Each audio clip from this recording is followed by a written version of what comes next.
అందరికీ praise the lord. 17th March ఈరోజు యేసయ్య మిమ్మల్ని చూసి చెప్తున్నది ఏంటంటే, నా కృప నీకు చాలును అని 2 కొరింథీయులకు రాసిన పత్రిక 12:9లో చెప్పబడింది.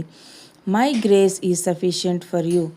అపోస్తుడైన పౌలు తన జీవితంలో ఒక బాధ మరియు బలహీనత గురించి దేవునికి పలుమార్లు ప్రార్థించాడు.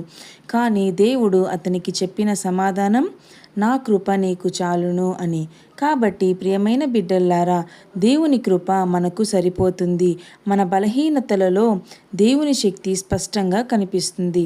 మన బలం కాదు, దేవుని కృపే మనకు ఆధారం. చిన్ని ప్రార్థన. ప్రియమైన పరలోకపు తండ్రి, నీకు స్తోత్రాలయ్యా. మా బలహీనతలలో నీ కృప మాకు చాలునని గుర్తు చేయుము తండ్రి. ప్రతి పరిస్థితులలో నీ శక్తి మాలో పనిచేయునట్లు మమ్మల్ని నడిపించుము తండ్రి.